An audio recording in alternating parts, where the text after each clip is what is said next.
divine souls. I've been talking to you the last few days about the nature of worldly happiness. Worldly happiness, if you think about it in scientific terms, what is it? We experience the objects of this world through our senses. We get that sensual input through one of our 5 senses. That sends a signal to our brain which gives us an excitement. That's it. That's happiness. Some kind of external input excites our brain and we call that happiness. But that's a very superficial level of happiness. Our true self, the soul, remains untouched by such happiness. So it's simple to understand why we would always feel that same level of dissatisfaction, atripti, ashanti, restlessness. No matter how great a worldly enjoyment we always have the same level of dissatisfaction because we are divine.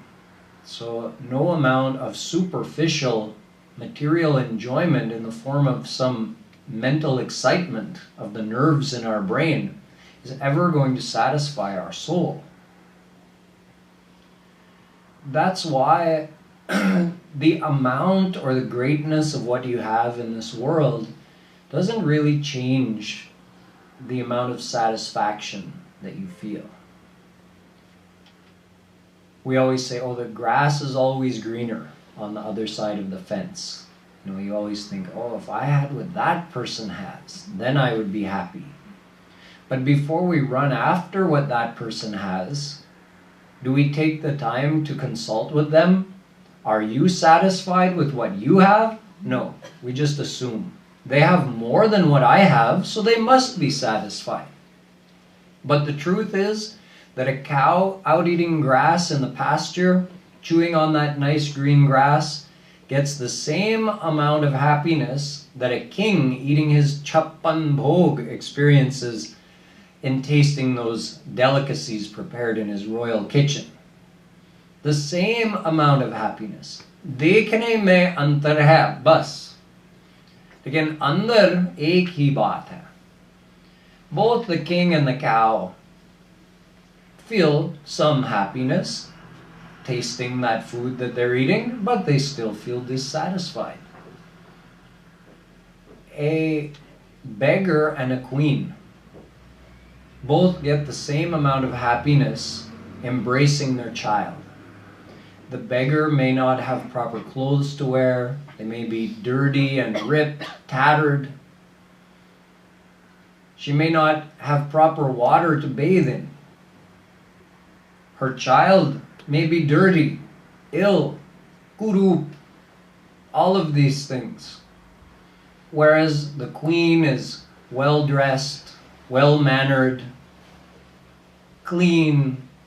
Her child is educated, handsome, well-groomed. Yet when that queen embraces her child, she experiences not even a little bit more happiness than the beggar gets embracing her child. Both get the same amount of happiness. Because the happiness we receive, as you learned yesterday, is based solely on the amount of attachment we have to that person or thing. So the beggar is equally attached to her child as the queen is attached to hers. Thus, both feel the same excitement in embracing their own child. They don't feel the same excitement in embracing someone else's child. You would think if the beggar was given a chance to embrace the queen's child, oh, there must be much more happiness in that. Not for that beggar. Let's say there's someone who goes to a fair like Kumbh Mela or something and gets separated from their 5-year-old son. They go to the police station and say that, you know, have you seen my son? The police officer says, can you give me a description? So she describes for him. From the description, it sounds like this is not exactly a good-looking child. He's got some physical deformities, and just in general, something if you lined up a bunch of children, you wouldn't say, oh, this is the most beautiful child. Now, after hearing the description, the police officer says, I don't think we have your child here, but there are these 4 or 5 other children who got lost today and no one's come to pick them up. Why don't you take one of them home? From the sounds of the description of your child, each of these children is more beautiful than your child. Why don't you take one of them instead? She says, no, I can't eat, I can't sleep until I get my child back. Because she's attached to her child. She's not going to get any happiness from these other children. It doesn't matter how beautiful they are, how educated or well-groomed they are. None of that matters to her. She's not going to get any happiness from them because she's not attached. Simple. Whatever you're attached to gives you happiness. So we get our own self-created happiness. There's a really to-the-point analogy which is used by Jagadguru Shree Kripaluji Maharaj. He says, just like a dog chews on a bone, you've probably seen how excited a dog gets if they get a bone to chew on, and they'll spend hours biting into that. Why does it taste so good to them? Because as they're chewing on that bone, it actually causes their gums to bleed. And the blood gets on the bone, and they taste that. And they think the blood is coming from the bone, and they think, oh, what a tasty treat. This is what we do. It's our own created experience. We create the attachment through positively thinking about that person or thing, and due to the attachment, we feel happiness when we get that thing. But the truth is, if we look at it, there is some kind of dukh in every step of getting what we want.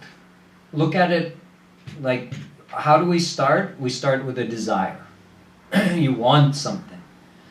Does wanting that thing actually feel good? No. It means we don't have what we want. So that's a form of suffering. Then what do we have to do? We have to try to get the thing. We plan and we execute accordingly. The trying to get it, is that enjoyable? Not really. We're still without it, and it takes so much stress and effort. So that part isn't giving us happiness either. It's another form of suffering. Then we get the thing. What happens then? Momentary enjoyment. However, that momentary enjoyment is there side by side with the continuous dissatisfaction. Even while you're enjoying, the dissatisfaction is still there deep inside. Like that voice that just won't shut up. Like, leave me alone for 1 minute. Nope, it never stops. This isn't it. Okay, go ahead and enjoy, but this isn't it. That little voice inside always keeps saying that. So even while we're enjoying, we're not really enjoying that much. Plus, while we're enjoying, there's also fear. Oh, what will happen if I lose this thing? Then my enjoyment will be taken away. So even while we're enjoying, we're worrying about losing that thing, about losing that happiness. And then inevitably, because it's the nature of the world, we do lose it. The happiness is broken somehow. Then, of course, obviously that's a form of suffering.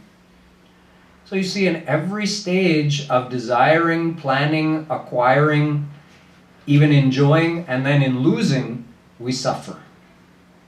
Look at a specific example.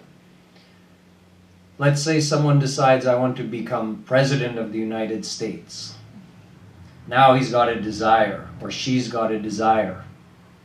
Again, the desire is not giving you any happiness. It's an ambition that it's a form of restlessness. So then you strive to become president.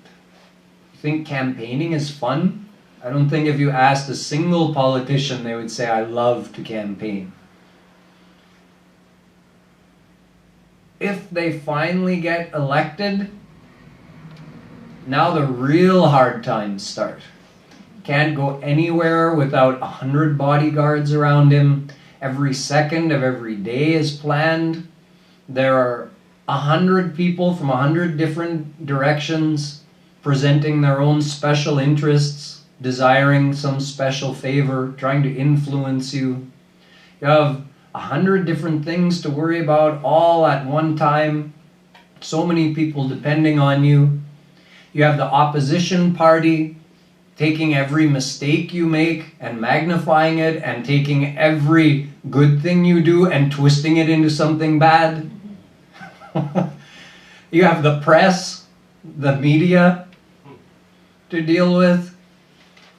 So you have stress, fear, and then inevitably you lose your position. So that's also not a desirable thing. So in the end, you're no longer president, and then you're not important anymore. After being in a position of importance, it's hard to sink to a lower level. You were the most powerful, and now nobody really cares. They give you some respect out of formality, but you're not really the president anymore. There was a story of King Chitraketu. It's told in the Bhagavatam that he had 1 crore queens, 10 million queens, and not a single child. So he was miserable. Once sage Naradji and sage Angira came to him, and he begged them, please, you have to do something to give me a child. So they said, you know, if it's not in your prarabdha, you can't have it. That's it. You should just be content with what you have and not try to overreach. He said, no, I'm not giving up. You have to give me a child. Apni jeb se nikalo, kuch na kuch karo. So in the end, they said, okay. So they went against the law of destiny, against the law of karma, and gave him this child. To his eldest queen was born a son. So you can imagine Chitraketu's excitement at the birth of his son after such a long wait. But his happiness didn't last long, because the other 9,999,999 queens were jealous now. Because there was only one queen who had a child, all the others, obviously they're not going to get the same amount of attention. So they all conspired to kill the child. And they did. Now imagine Chitraketu's state. You think he's better off or worse off than he was before he had the child? He's far worse off. So it's an example of how we create a desire. We drive ourselves mad trying to fulfill it. We get a momentary enjoyment, and then when we lose the thing, we become even more distraught than we were in the beginning. We think, you know, we get this happy feeling when we fulfill a desire. Oh, I did it, I got it. It's like a relief, right? But what are you relieving yourself from? A self-imposed suffering. You created the desire which was causing you the suffering that made you so restless to want to get that thing, and you finally got it and you feel, oh good, now I feel relieved. But what's the use of doing that? It's like stepping in the mud and then saying, oh, my shoe and leg is all muddy. So you wash it off. You say, oh, now see how clean it is? Isn't that great how clean my leg is now? Well, you're the one who stepped in the mud and then you're happy about cleaning it off? What's the big deal? So we create the desire and then we feel so happy. we were better off in the first place without the desire.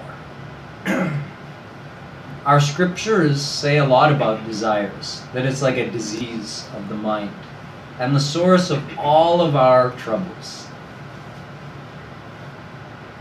Vimunchati yada kaman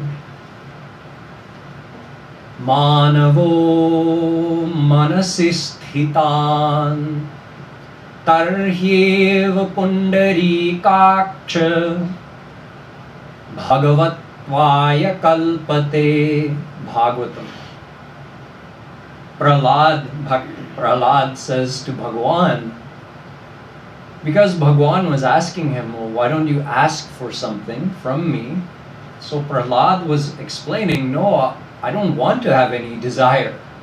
He said, he's actually explaining the philosophy to Bhagwan himself. And he says that, you know, about desires, if someone could get over all of their desires, Bhagavat kalpate, he becomes like Bhagwan.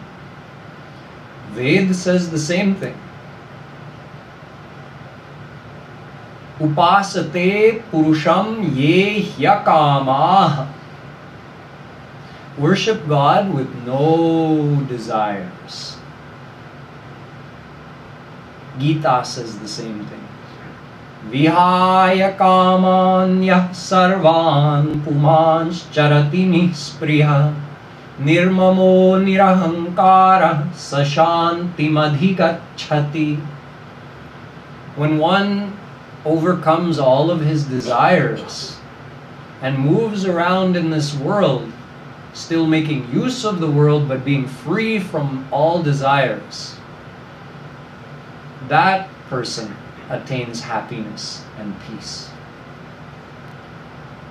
Yada sarve pramuchyante. Ved says, again, if someone can renounce all of their desires, overcome all of their desires, then atha martyo mrito bhavatyatra brahma samashnute. He becomes just like Brahma. Yo na kamayate kinchit brahma bhuyaya kalpate. Mahabharata. Overcome all of your desires, you'll become just like God, just like Brahma.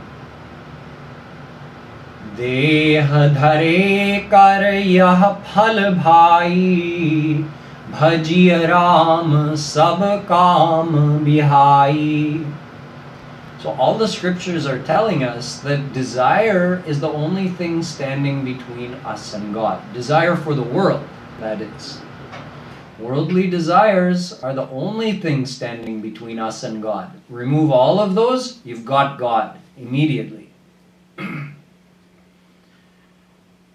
Prahlad even says in the Bhagavatam that as soon as a desire comes in the mind, so many things get affected. You lose some of the power of your senses, body, mind is destroyed. Even Atma Shakti, he says, is destroyed. Your modesty, honesty, patience, all these good qualities of the mind, gone. The second desire is born in the mind.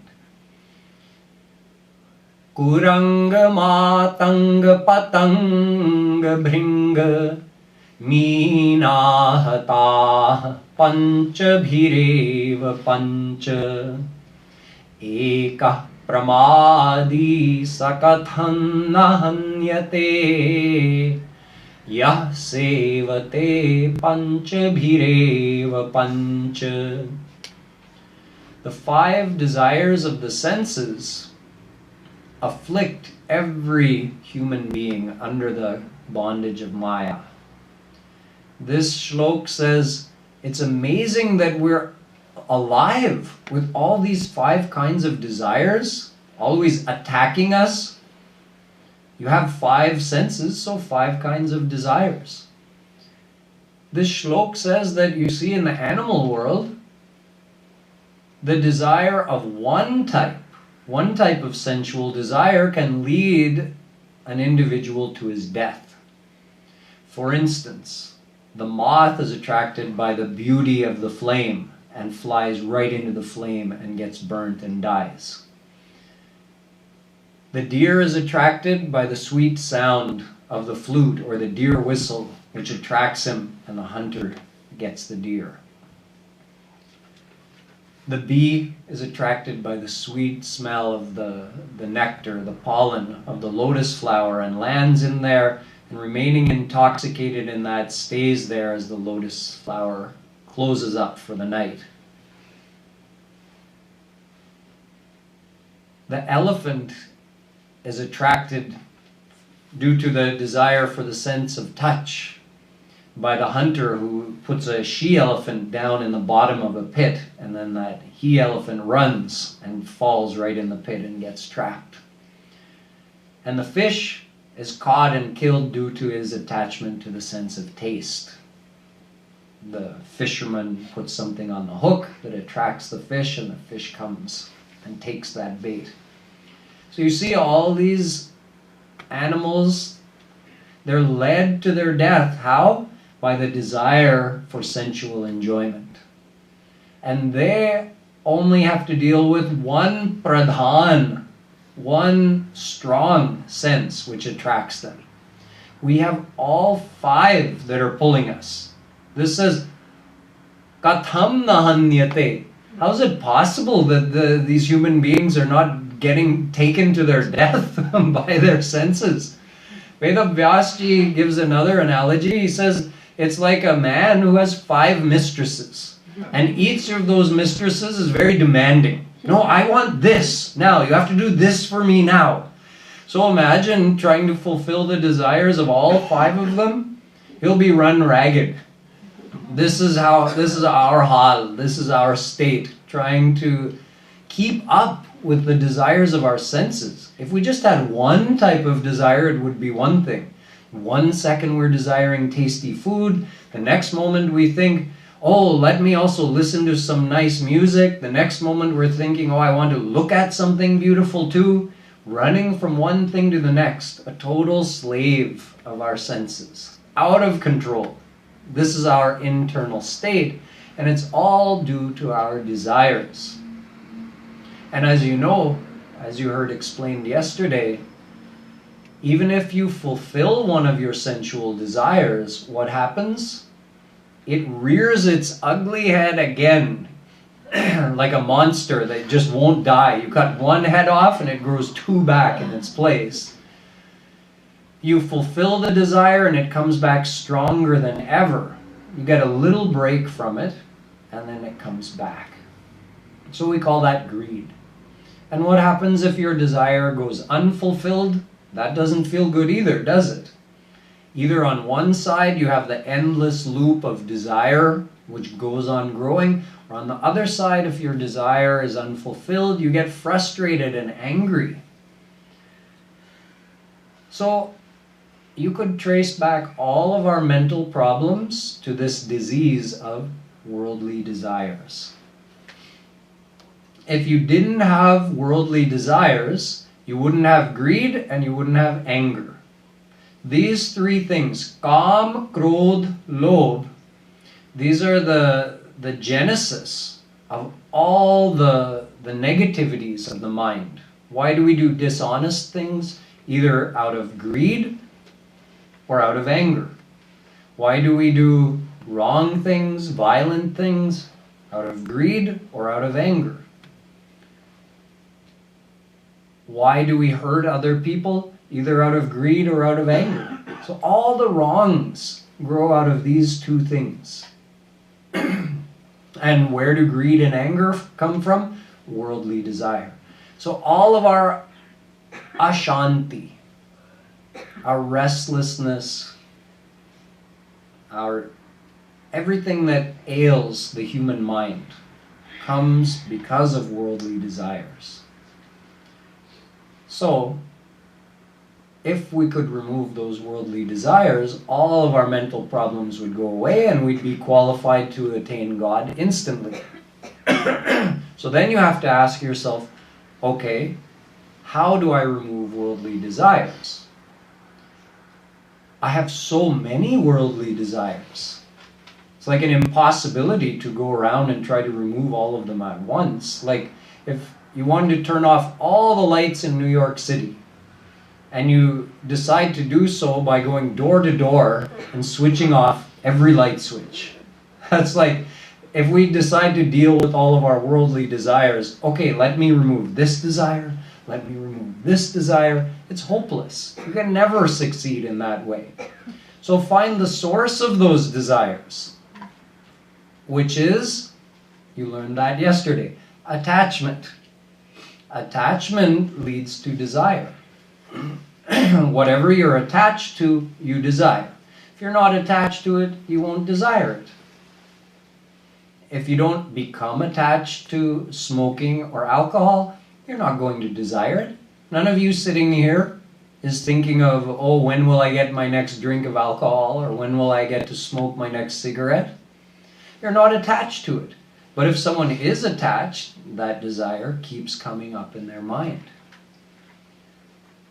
So attachment is the mother of all desires. And what's the source of attachment? You learned that yesterday as well. Our own thinking creates attachments. The more we think of something as a potential source of happiness, the greater that attachment grows. You thought one time, I could get happiness from this.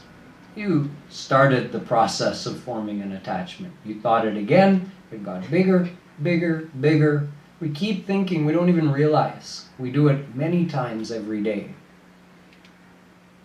So, if attachment is the cause of all of our worldly desires, then instead of trying to remove all those desires, we should remove our attachments, getting closer to the root of the problem.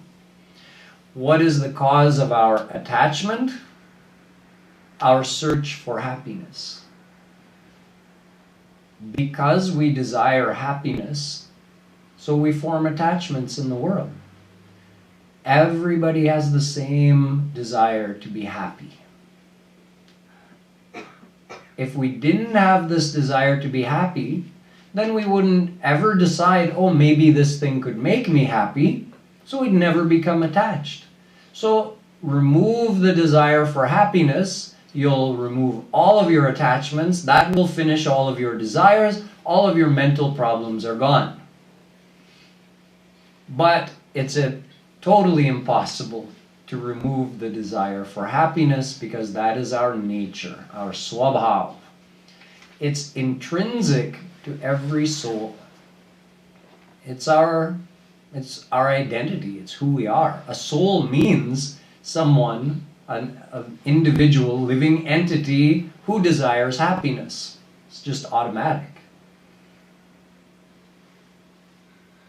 Why do we desire happiness?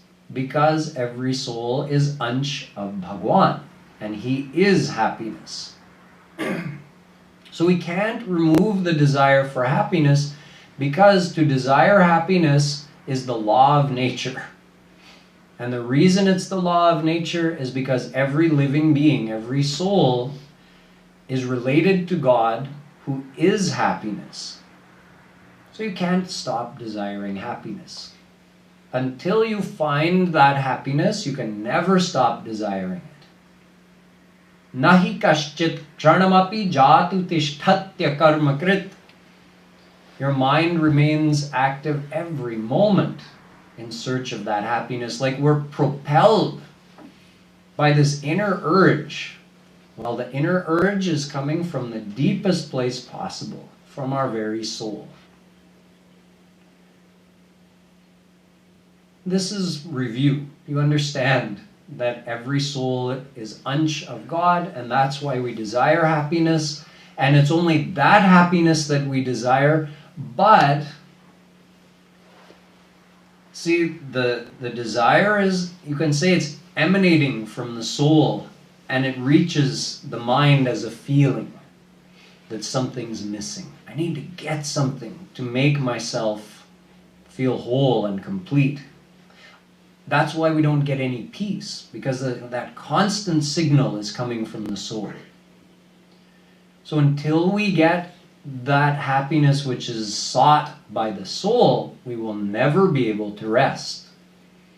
But that happiness which is sought by the soul is only God's happiness. Yet the mind, which is receiving this message from the soul in the form of that feeling that I need to find something, it only knows that much, that I need to find something. Something's missing. So we frantically search in this world for that thing to complete us. We look for another person to complete us. We look for a hobby to complete us, an entertainment to complete us. But why do we choose to look in the world? Because we don't know about God. Our mind is material. So our soul is divine and belongs to God. So soul has that pull towards God. But mind is material, so it's naturally attracted to the world. And it sees the world. You can only see the world right now. You can't see God with your material eyes. So since the mind is related to the world, they're both material, and it's able to perceive the world, so it naturally looks in the world. That's why we make that decision. I'm going to find happiness in this world. So you see, the problem isn't that we have desires. The problem isn't that we have attachments. The problem isn't that we are seeking happiness, although that's the origin of all of our problems, the fact that we're seeking happiness. But actually, that's not wrong. Where we go wrong, there's like a bifurcation, a fork in the path. You can go this way or you can go that way. So we have the desire for happiness, that's correct. But then we have a choice. Do we look for that happiness in Maya, or do we look for that happiness in God? According to that choice we make, we either find suffering or we find happiness. Those who look in God, they find it. Those who look in the world, Shrama eva hi kevalam. They only get sweaty through effort. Like you work really hard to do something and you get no result except you're covered in sweat from your arduous effort. Like someone doing manthan of chune ka pani, lime water. He sees that guy was he was doing manthan of that white liquid. It happened to be milk, and he got makhan out of it. I have this white liquid here. I'm also going to churn it and see if I can get butter out of it. But his white liquid is not milk, it's lime water. So what's he going to get by churning lime water? He's going to get sweaty. That's it. Nothing else. So you can keep trying that, but that's the place where the road forks. So, oh, I have this feeling inside. I have to find happiness. At that point, if you decide to look for happiness in the world, you started the whole process of tumbling down that hill. As soon as you decide to look for happiness in the world, you start creating worldly attachments. That leads to further worldly desires. When the desire pops up in your mind, makes you restless, you try to fulfill it. In that process of trying to fulfill it, you're undergoing many types of suffering. Even while you enjoy it, you're not satisfied and you don't know why. You're afraid of losing it. In the end, you do lose it. Then you really suffer. If you don't get it in the first place, you're frustrated and angry. See, that's the road we go down when we choose to look for happiness in the world. So it's like making a mistake in the first line of a calculation. Like you're trying to solve some mathematical equation, and in the very first line, you make a mistake. In the next line, that mistake will be compounded, won't it? Because you made further calculations, assuming that the first one was correct. The third line, you're getting even further from the truth. Meaning your calculation now by the third line is even more wrong than it was in the second line. And it keeps going and getting worse and worse. A compounding mistake. This is the mistake we make when we decide to look for happiness in this world. It leads to all the other problems. But where did the problem start? When we decided to look for happiness in the world. And you can say we do that because we believe ourselves to be the body. It's another way to look at it. We forget we're the soul. We remembered at that time, oh, I feel this desire for happiness. If you remember this spiritual knowledge, you'll say to yourself, this desire for happiness is coming from my deepest self, my true self, the soul. And this is actually the desire for God. So let me try to reach God. So that's how you'll respond if you remember you're the soul. If you forget you're the soul and you identify yourself with the physical body, then you feel, oh, I have this deep desire for something. Something is missing, and I am this physical body, and the physical body is related to the world, so let me try to enjoy the world. I bet some kind of material happiness will make me feel whole. So our mistake is forgetting the spiritual knowledge. The true spiritual path starts with knowledge. You can't just remove all of your worldly desires and attachments, nor can you just magically create attachment in God. It starts with this knowledge. Our desire for happiness is the deepest, purest thing we have. It never leaves us. It accompanies us every moment of the day. So, when we feel that desire, when we're conscious of it, we have to remember the knowledge and direct our search for happiness in the right place, in the right area.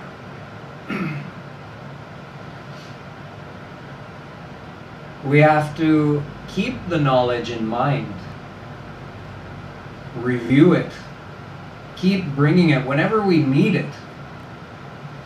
What happens if we don't? More suffering. This Maya is always here waiting to teach us. You know, people think, oh, Maya must be such a bad thing. It's keeping us from God. Well, Maya is not keeping us from God. Our attachment to Maya is keeping us from God. If we could remove our attachment, Krishna removes the effect of Maya. Our attachment is our creation. Maya is his power, and our attachments are our own doing. So he says, you remove your attachment, I'll remove my Maya. So Maya is not to blame.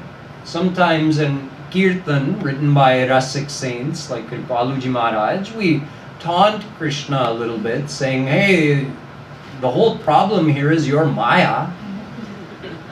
You put this Maya here and now I'm attached to it, so how am I to blame in all of this? Just remove your Maya and everything will be solved. But this is only, we're saying that sweetly complaining to Krishna. The truth of the philosophy is that he can remove Maya in a second, but we have to remove our attachments first. But how do we do that? Only through knowledge. Attachments won't go without practice. So you need knowledge and practice. Abhyasena tu kaunteya vairagyena cha grihyate. Gita. Abhyasa vairagyabhyam tan nirodha. Yoga darshan. They both say the same thing. Only through abhyas, through practice, will you remove your worldly attachments and create attachment to God. What practice? Recall the knowledge. However many times you recall it is up to you. When you forget, Maya is your best teacher. You feel that desire for happiness and you think, okay, let me try to enjoy the world. Then what ends up happening? Maya gives you some suffering. You might get a temporary enjoyment, but it doesn't last for long. It always ends. with some kind of suffering. So is Maya bad for giving us this suffering? No, Maya is our first teacher. Maya is God's power. How could any power of God be amangal, inauspicious? It's impossible. So Maya is teaching us. If we look for happiness in Maya, Maya says, go over there. Go to God. That's where your happiness is. We say no. We stubbornly say, no, I'm going to look for happiness in the world. Okay. Then we get the kickings and slaps of Maya. We come to our senses. Oh yeah, now I remember the spiritual knowledge. Happiness is not here. Happiness is in God. Okay, go to God. Every time we remember that knowledge, we strengthen it in our mind, and we strengthen the attachment to God, and we loosen our attachment in this world. It only happens through thinking, chintan. And it's not like a very difficult thing to think about. It's a very simple thing to explain and understand.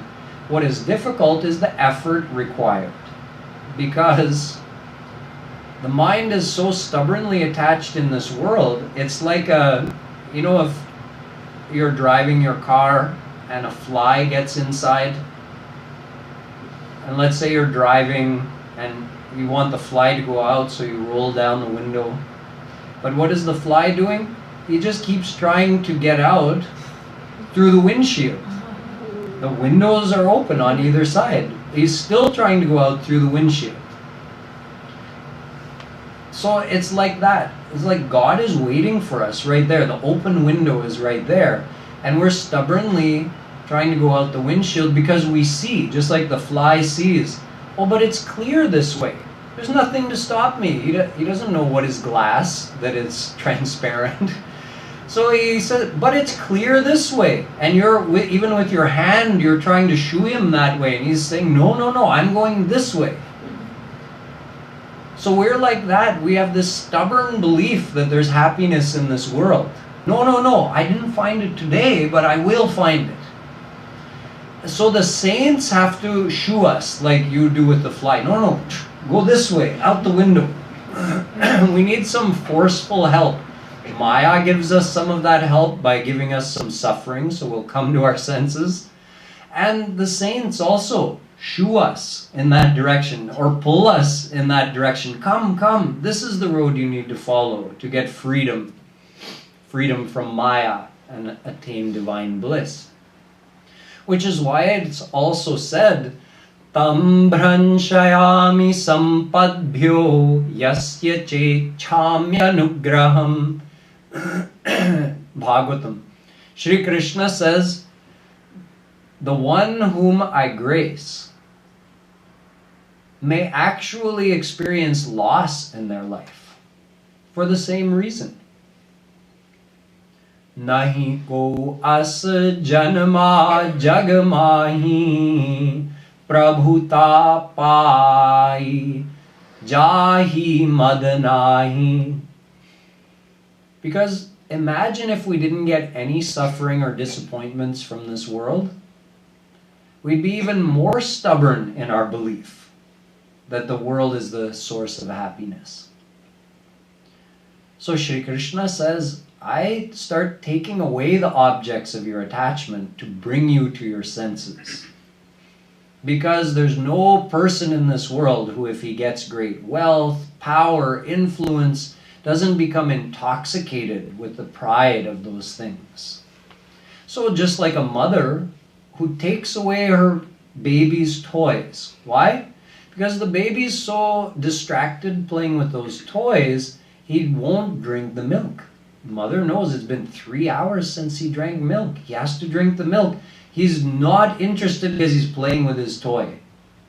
So mother forcefully takes the toys away. The child thinks, oh, my mother is very bad.